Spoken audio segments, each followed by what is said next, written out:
This program is proudly brought to you by Stanek, sponsors of the Stanek Group N series. This is the second round of the Stanek Group N National Championship for standard saloon cars. And you couldn't have organised a worse day if you tried. It's absolutely a cape of storms here at the Killarney racetrack. On pole position in Class A for the Stanek Group N cars, Dion Jabir, the local boy in the Winfield BMW, and his teammate Tony Vianas alongside with the Opals on the second row. The talk is, if the weather stays as it is, it's going to favour the front-wheel drive cars.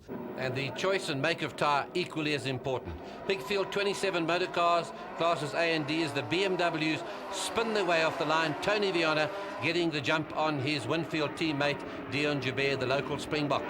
Third position, Michael Briggs goes in that corner there. You can see right behind Jabir's car, looking out the back of Dion Jabir's car, Leon Maria comes into the picture, John Craig, another Cape Townian just behind him. There's Farouk Danga on the right-hand side, and he comes from Clarksville. As they go up the hill into Castrol Corner, we're looking out of Roddy Turner's motor car. He's got that whole pack ahead of him. He's got Hannes Oosthuizen, Jeff Goddard, all the Opals, and in front there it is Tony Viana with Michael Briggs in his slipstream. They're going down to Volkswagen Corner. You can see the streaming wet roads, lots of tread on these tyres, and into the second lap Michael Briggs goes to the front ahead of Tony Viana. Then it's Dion Jabir, Leon Marais, Roddy Turner's thereabouts, and Farouk Danga, having the drive of his life, is lying in fifth position at the moment. And the crowd is up and cheering. Mike Briggs making the most of his front-wheel drive. They're getting away from Viana. Dion Jabir in third there. Roddy Turner coming through in the middle of that pack, being surrounded by BMWs and Opals and losing it on Hole's Hook in a big way. They're going into the outfield. That grass is very, very slippery indeed, and he's really going to struggle to get up amongst the leaders once more as the field comes streaming through. As we say, 27 motor cars in this field, 17 Class A cars, and 10 of the 1600cc Class D motor cars. But it's Michael Briggs. It's very skittish on that road. It's starting to have these wet, damp patches, and there going off is Dion Jabir. He opted for less tread on his tyres, and on that wet grass, he's just losing places. He was third, and he's gone right back into the pack. And in Class D, a little further back for the 1600cc motor cars, Neil de Villiers from Paul, this 19-year-old newcomer in the ex-Neil Brink motor car that won the championship a few years ago, is driving round outside the Opals of Grant McCleary and Brian Gilmore. Set up for drier roads, not too happy in these wet conditions. Gilmore using all the road and a little bit more. And Roddy Turner really getting in amongst the pack. He's coming up on the faster cars in the races. They go into Sabat Sweep. He's got Willie Hepburn, the Sabre Opal, on his right-hand side. Hannes Oosthuizen with his indicator going there, and just ahead of them, he's got Jeff Goddard as they set down the long Malmesbury Straight down to the Stanley Corner. You can just hear the way they're revving these motor cars, upwards of 8,000 RPM. He's coming alongside Hannes Oosthuizen. He's got past Willie Hepburn. Oosthuizen is staying right in the middle of the road. It's Goddard ahead of him as they get onto the brakes for Stanley Corner. There's a bank corner as they go through there. He takes the tighter line, odd little bumper twos, they go through there, and now he's after Jeff Goddard. Ahead of him lies Tony Viana, and then they've got Farouk Danga, John Craig and Michael Briggs leading this field as we get into the final stages of this race, and going under the Goodyear Bridge doing something like 200 kilometers an hour.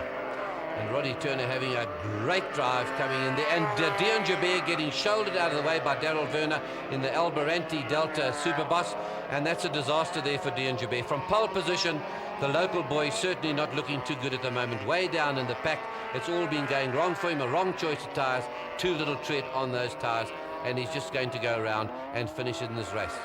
A little further back in Class D, they're still hard at it. Grant McCleary's got back in the Opel GSI in the front there with de Villiers still challenging, and Gilmore trying to go round the outside as they go through Castrol Corner. But it's Roddy Turner now onto the tail of Tony Viana as they come up to the Sabat Sweep. And frustration from Turner as we go back into the car with him. We're on the last lap. Ahead of him is Tony Viana, right down the middle of the road.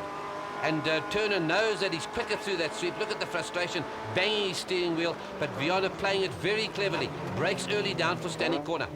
A couple of nudges there. Roddy Turner once past him. He knows that that BMW's got more acceleration, got the right gear coming out of Stanley Corner, as it's seen now. And this is the run into the line. There's just one sweep to go. And Tony Viana in the Winfield BMW is going to get that fifth spot And Michael Briggs, as he comes home to take the flag, it's still Turner hanging in there with Tony Viana. But it's the Super Bosses, Michael Briggs winning ahead there, Farouk Danga having his greatest drive ever in second position, Leon Marais in the third of the Super Bosses in third position ahead of John Craig. And in Class D, it's Grant McCleary just making it home ahead of De Villiers in the fourth and Brian Gilmore in third position. And while success brings happiness to Briggs, the clouds settle over Table Mountain, also over the Bloberg, as another big field of 25 cars in classes B, C and E line up and set off on their 10-lapper. And this is going to be a hot one. Nick Duval, the Cape Townian, in front in the Fiat Uno.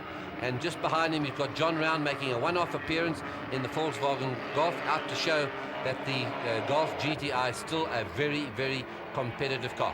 Neil Stevens and the Opel hanging in there in third position. They go down to Stanek Corner on the first lap, and it's John Round going round the outside. He won a 7-hour race here a few years ago. He knows the circuit like the back of his hand as he goes to the front, followed by Duval and by Stevens.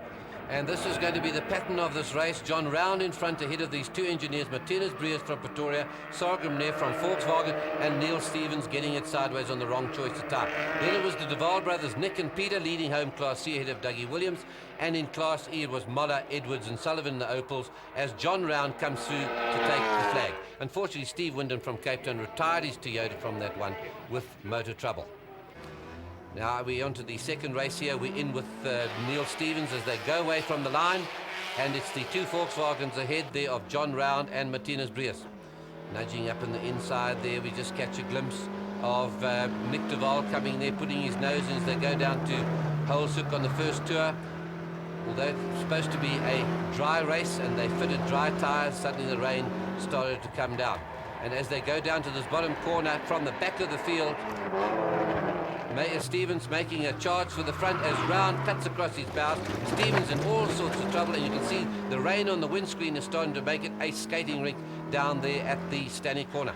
And a little further back in the 1400cc class, he's been drafted into the team as Steve Wyndham, driving the little Fiat Uno and getting around the outside there of Rodney Tim, is always in the wars. He certainly gives everybody full value for money and lots of excitement.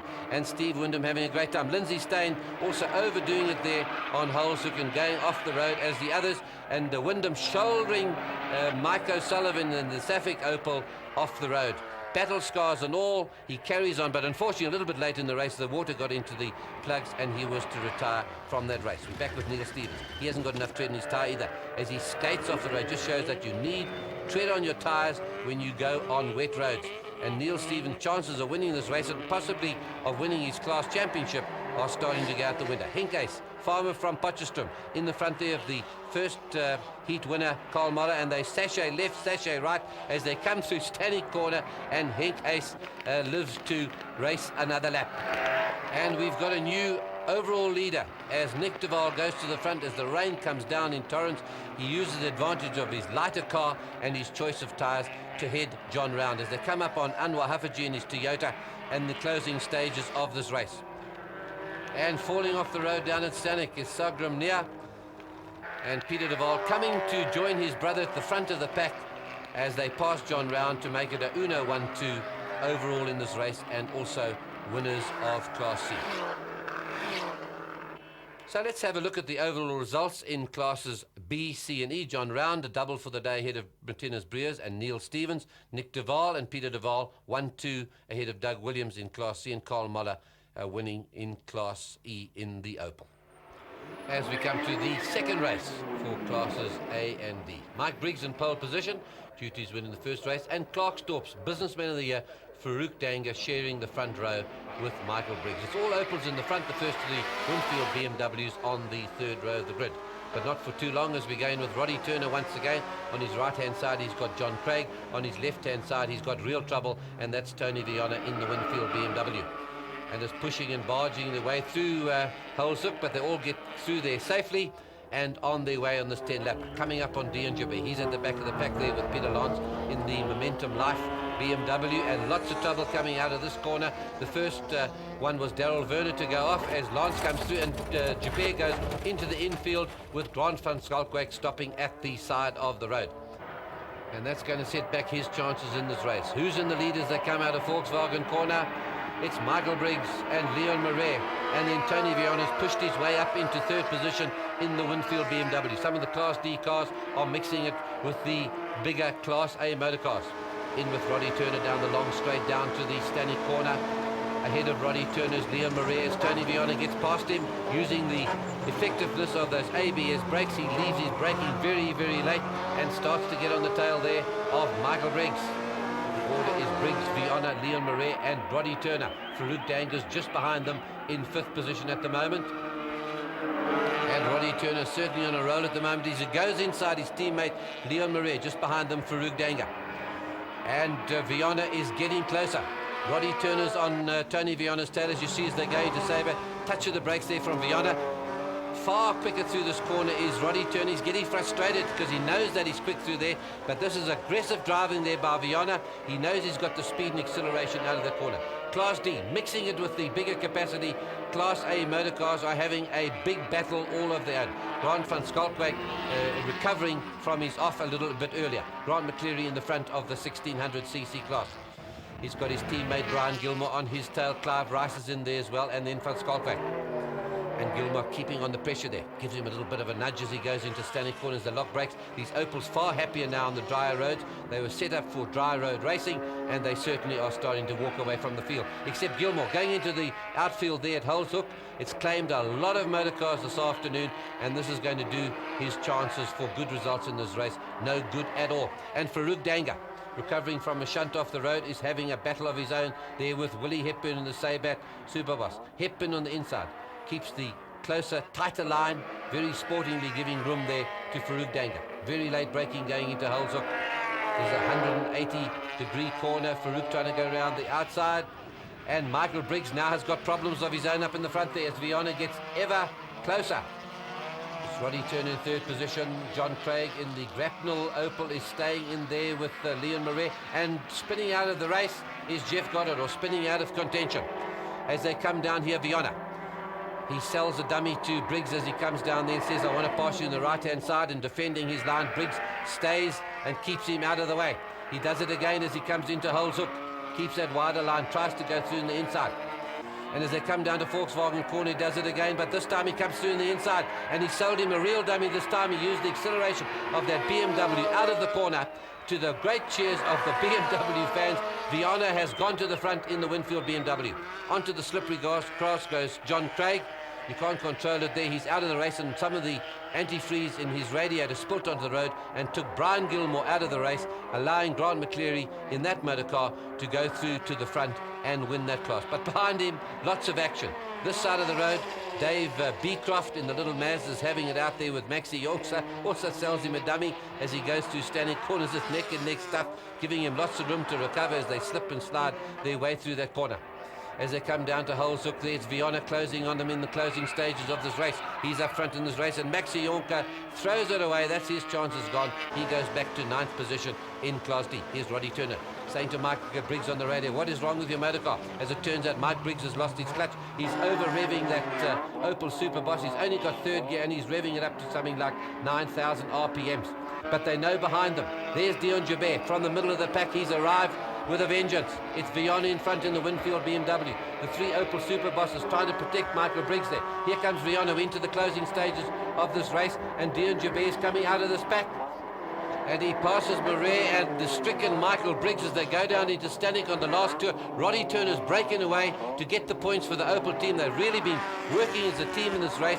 Briggs has only got third gear to get out of the corner, and it's Tony Viana making the second race his and sharing honours. Michael Briggs wins one race, and Tony Viana in the red BMW wins the second. So let's have a look at the oval results for the day. It's Mike Briggs, Leon Marais and Farouk Danger, 1, 2, 3 for the Opel Superbosses. Tony Viana, the first of the Winfield BMWs. In Class D, it's Grant McCleary ahead of the Ford of Cornel de Villiers.